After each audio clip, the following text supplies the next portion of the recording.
ಇವ್ರ ಬಗ್ಗೆ ಕೇಳದೆ ಇರೋದಕ್ಕಾಗೋದಿಲ್ಲ. ಅಪ್ಪು ಅವರು.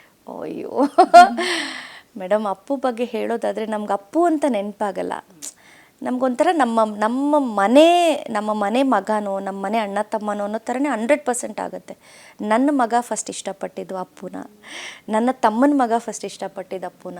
ನನ್ನ ಮಗನ ಕರ್ಕೊಂಡೋಗಿ ನಾನು ಅಪ್ಪು ಅವ್ರನ್ನ ಭೇಟಿ ಮಾಡಿಸಿದೆ. ಬಟ್ ಅವತ್ತು ಫೋಟೋ ತೊಗೊಳಕ್ಕಾಗಲಿಲ್ಲ. ನನಗೆ ಮುಜುಗರ ಯಾರನ್ನಾರು ಫೋಟೋ ಕೇಳೋಕ್ಕೆ ಆಗಲಿಲ್ಲ. 2ನೇ ಸಲ ನನ್ನ ತಮ್ಮನ ಮಗ ಕೇಳ್ತಾನೆ, ನಾನು ಅಪ್ಪು ಅವ್ರನ್ನ ಭೇಟಿ ಮಾಡಬೇಕು ಅಂಥೇಳಿ. ನಾನು ಕರ್ಕೊಂಡು ಹೋಗ್ತೀನಿ. ಬಟ್ ಯಾವತ್ತು ಕರ್ಕೊಂಡು ಹೋಗ್ತೀನಿ ಅಂದರೆ ಅವ್ರು ತೀರ್ಕೊಂಡ್ಬಿಟ್ಟಿರ್ತಾರೆ. ಸೊ ಇನ್ನು ಅವ್ರನ್ನ ನೋಡೋಕ್ಕಾಗಲ್ಲ ಅಂದಾಗ ಕಂಠೀರವ ಸ್ಟುಡಿಯೋಗೆ ನಾನು ಕರ್ಕೊಂಡು ಹೋಗ್ತೀನಿ. ಕಂಠೀರವನೇ ಅಲ್ವಾ ಅದು? ಇದು ಚಿನ್ನಸ್ವಾಮಿನೂ ಅಲ್ಲ ಅನ್ಸುತ್ತೆ. ಸೆಂಟ್ರಲ್ ಇರೋ ಕಂಠೀರವ ಸ್ಟೇಡಿಯಂ ಅಲ್ವಾ? ಕಂಠೀರವ ಸ್ಟೇಡಿಯಂಗೆ ನಾನು ಮತ್ತು ನನ್ನ ತಮ್ಮನ ಮಗ ಚಿಕ್ಕವನು 3-4 ವರ್ಷ ಆಗ ಕರ್ಕೊಂಡು ಹೋಗ್ತೀನಿ. ಕರ್ಕೊಂಡು ಹೋಗಿ ಅವರ ಮೇಲೆ ನನ್ನ ಕನ್ನಡದ ಶಾಲು, ನಾನೇನು ಈಗ ದಿನನಿತ್ಯ ಹಾಕ್ತೀನಿ ಕನ್ನಡದ ಶಾಲನ್ನು. ಅವತ್ತು ಅಲ್ಲಿ ನಮ್ಮ ಯುವ ರಾಜ್ಕುಮಾರ್ ಅವರು ಇರ್ತಾರೆ.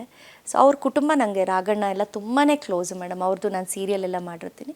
ಸೊ ನನ್ನನ್ನು ನೋಡಿದ ತಕ್ಷಣ ಅವ್ರು ಕರೀತಾರೆ. ಕರೆದ್ಬಿಟ್ಟು ನಾನು ಅವ್ರಿಗೆ ಆ ಶಾಲನ್ನು ಕೊಡ್ತೀನಿ. ಅಪ್ಪು ಅವ್ರ ಮೇಲೆ ಹಾಕ್ಬಿಟ್ಟು ಮತ್ತೆ ಆ ಶಾಲನ್ನು ನನಗೆ ವಾಪಸ್ ಕೊಡ್ತಾರೆ. 1-2 ನಿಮಿಷ ನಮ್ಗೆ ಅಲ್ಲಿ ಜಾಗ ಮಾಡಿಕೊಡ್ತಾರೆ. ನಾನು ಮತ್ತು ನನ್ನ ತಮ್ಮನ ಮಗ ಇಬ್ಬರು ಕೂಡ ಕೂತ್ಕೊಂಡು ಅವ್ರನ್ನ ಒಂದಷ್ಟೊತ್ತು ನೋಡಿಕೊಂಡು ಮತ್ತೆ ನಾನು ಆ ಶಾಲನ್ನು ವಾಪಸ್ ಈಸ್ಕೊಂಡು ಕೈಯಲ್ಲಿ ಇಟ್ಕೊಂಡು ಈ ಕಡೆ ನನ್ನ ತಮ್ಮನ ಮಗನ ಕರ್ಕೊಂಡು ನಾನು ಮನೆಗೆ ಬರ್ತೀನಿ. ಇವತ್ತಿಗೂ ಆ ಶಾಲ್ ನನ್ನ ಹತ್ರ ಇದೆ. ಇವತ್ತಿಗೂ ನಾನು ಬಳಸುವಂಥ ಶಾಲು ಅವತ್ತು ಅಪ್ಪು ಅವ್ರ ಮೇಲೆ ಹಾಕಿದ ಶಾಲು. ಅದು ಮರೆಯೋಕ್ಕೆ ಆಗಲ್ಲ ನನಗೆ. ಅವರು ಹೇಗೆ ಡಾಕ್ಟರ್ ರಾಜ್ಕುಮಾರ್ ಕನ್ನಡಕ್ಕೆ ದೊಡ್ಡ ಆಸ್ತಿನೋ, ಮತ್ತೆ ಇನ್ಯಾರಾದರೂ ನಾವು ಆ ರೂಪದಲ್ಲಿ ನೋಡಬೇಕು ಅಂತಾದರೆ ಅದು ಖಂಡಿತ ಪುನೀತ್ ರಾಜ್ಕುಮಾರ್. ಆ ವ್ಯಕ್ತಿತ್ವಕ್ಕೆ ಹ್ಯಾಟ್ಸ್ ಆಫ್. ಇಲ್ಲ, ನಂಗೆ ತುಂಬ ಹೌದು ಇಲ್ಲ ಅನಿಸುತ್ತೆ ಮೇಡಮ್. ಯಾಕೆಂದರೆ ಸಾರಿ,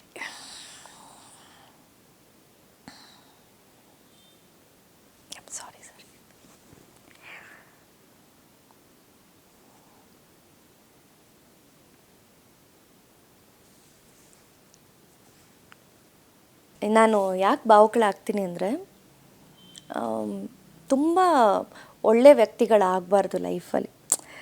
ಯಾಕಂದರೆ ಮನುಷ್ಯನಿಗೆ ಆ ಸಾವು ಅನ್ನೋದನ್ನು ಯಾರು ನೋಡಿ ಬಂದಿರ್ತಾರಲ್ಲ, ವ್ಯಕ್ತಿಗಳನ್ನ ಕಳ್ಕೊಂಡಾಗ ಆಗೋ ನೋವಿರುತ್ತಲ್ಲ ಮೇಡಮ್, ಅದು ಅನುಭವಿಸಿರೋರ್ಗೆ ಮಾತ್ರ ಗೊತ್ತು. ಯಾಕೆಂದರೆ ಅಪ್ಪು ಅವರು ಸಾಯೋ ವಯಸ್ಸೇ ಅಲ್ಲ. ಬಟ್ ನಮ್ಮನ್ನೆಲ್ಲ ಬಿಟ್ಟು ಹೋಗ್ತಾರೆ ಅಂದರೆ ಅವ್ರಿಗೆ ದೊಡ್ಡವರೆಲ್ಲ ಅವ್ರನ್ನ ಇಷ್ಟಪಡ್ತಿದ್ದು, ಅವ್ರಿಗೆ ತುಂಬ ಬೇಗ ಕನೆಕ್ಟ್ ಆಗ್ತಿದ್ದಿದ್ದು ದೇವರ ಸ್ವರೂಪದಲ್ಲಿರೋವಂಥ ಮಕ್ಕಳು. ಇವತ್ತು ನೀವು ಯಾರನ್ನಾದರೂ ಕೇಳಿ, ಈಗ ನನ್ನ ತಮ್ಮನ ಮಗಳಿದ್ದಾಳೆ, ಅವಳಿಗೂ ಕೂಡ ಅಪ್ಪು ಅಂದರೆ ಅಷ್ಟೇ ಇಷ್ಟ. ಸೊ ಈಗ ನಾನು ಕೆಲವು ವೀಡಿಯೋಸ್ನ ನೋಡ್ತಾ ಇರ್ತೀನಿ, ಅಪ್ಪು ಮಾಮ ಅಂತ ಹೇಳ್ತಾ ಇರ್ತಾರೆ. ಸೊ ಹಾಗೆ ನಮ್ಮ ಕನ್ನಡ ಚಿತ್ರರಂಗದಲ್ಲಿ ಯಾರಾದರೂ ತುಂಬ ನಾವು ಇವತ್ತಿಗೂ ನನಗೆ ಅಪ್ಪು ಅವ್ರು ಇಲ್ಲ ಅನ್ನೋದು ನನಗೆ ಅನಿಸೇ ಇಲ್ಲ. ಅವ್ರು ನಮ್ಮನ್ನೆಲ್ಲ ಬಿಟ್ಟು ಹೋಗಿದ್ದಾರೆ ಅಂತ ಖಂಡಿತ ಅನಿಸಲ್ಲ. ಬಿಕಾಸ್ ಅಪ್ಪು ವ್ಯಕ್ತಿತ್ವ ಆಗಿತ್ತು. ಮತ್ತು ತುಂಬ ಜನಕ್ಕೆ ಸಹಾಯ ಮಾಡಿದ್ದಾರೆ ಅವರು. ಅದೆಲ್ಲ ಅವ್ರು ತೀರ್ ಹೋದ್ಮೇಲೆ ಹೊರಗಡೆ ಬಂತು. ಅವ್ರು ಯಾರಿಗೆ ಸಹಾಯ ಮಾಡೋಕೆ ಕೊಟ್ಬಿಟ್ಟು ಹೇಳೋರಂತೆ, ಇದೆಲ್ಲೂ ಹೊರಗಡೆ ಬರಬಾರ್ದು ಅಂತ. ಸೊ ಅಂಥ ವ್ಯಕ್ತಿಗಳು ನಮ್ಮ ಸಮಾಜಕ್ಕೆ ಇನ್ನೊಂದಷ್ಟು ಜನ ಬೇಕು. ಇವತ್ತು ಬರೀ ದುಡ್ಡು ಮಾಡಬೇಕು, ಆಸ್ತಿ ಮಾಡಬೇಕು ಅಂತ ಹೇಳ್ತಾರೆ. ಬಟ್ ನಿಜವಾಗ್ಲೂ ನಾನು ಅಪ್ಪುನ ನೆನೆಸ್ಕೊಂಡಾಗ ನಂಗೆ ತುಂಬ ಒಂಥರ ಅನಿಸುತ್ತೆ.